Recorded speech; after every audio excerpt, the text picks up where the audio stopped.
I'm Luka, and right off the bat, I'd like to start this podcast off by saying that, contrary to the depression and isolation that I know many felt in 6th grade, I was actually very happy that year.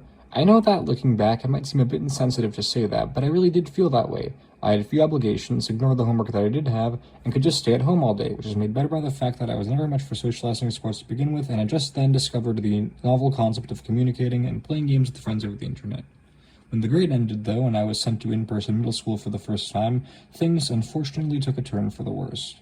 Before I get into why 7th and 8th grade were so difficult, though, and how they continue to impact me to this day, just know that what I'm about to speak about is a common problem. According to a 2010 report by Balashilak and M. Safafi on Science Direct, in gifted programs like the one I was thrust into, around 1 in 3 students suffer from anxiety, a number that has surely grown in recent years from, based on reports from the Robert Wood Johnson Foundation and Davidson Academy, an increase in competitiveness among students. Knowing this, you may understand a bit more when I say that, in 7th and 8th grade, I found myself locked in what was likely the most difficult part of my life thus far, as after the respite from work that was 6th grade, I crashed down into the following 2 years hard. While I initially maintained my carefree demeanor, not bothering to do any homework, I was forced to change my ways after I finished the first semester of 7th grade with several C's. And it is with this course correction that ensued that I began to massively overcorrect. Ecstatic to have received so much praise after quickly turning my grades around, I quickly realized that the vast majority of my peers were in more difficult classes than I were, an epiphany that caused me an unimaginable amount of torment that year and the next. In my head, this meant that it would always be more difficult for them to achieve all A's, and that they thus deserved to be commended more than I did. And not only that, but the very idea that some of my closest friends had been placed into better classes than me and were therefore, in my eyes, smarter and superior to me, provoked enough enmity to split us apart and made me question my intelligence and value.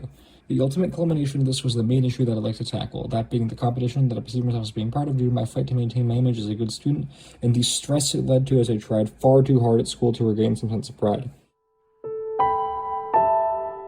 As I mentioned previously, this path of being driven to stress by sheer competitiveness that I found myself on is not an uncommon one, and if you don't want to take my word for it, take the word of my classmates.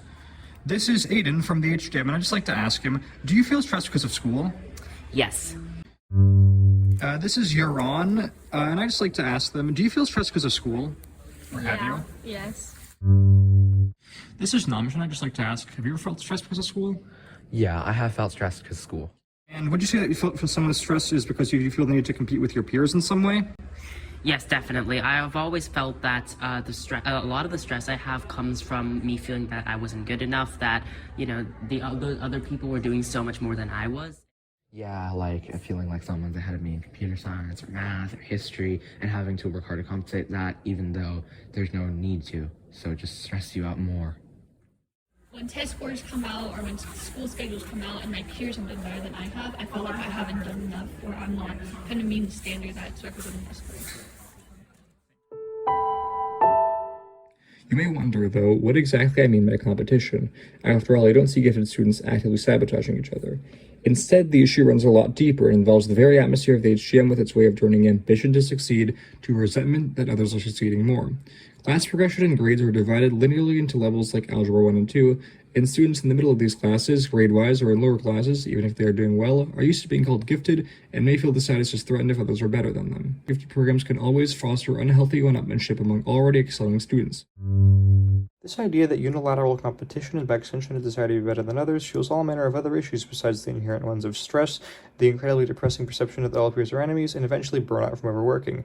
Racism, with the fact that it acts as an outward manifestation of insecurity about oneself, can be explained to some extent, and even in adulthood, issues with jealousy and envy in the workplace can be traced back to the linear, higher and therefore better, lower therefore worse fallacy that gifted programs cultivate particularly well. Nevertheless, while this fallacy did influence me, I dug myself into my own situation by fighting to defend my pride, and because of that, I'd like to give a reminder that no quest for superficial superiority is worth sacrificing your well-being and friendships.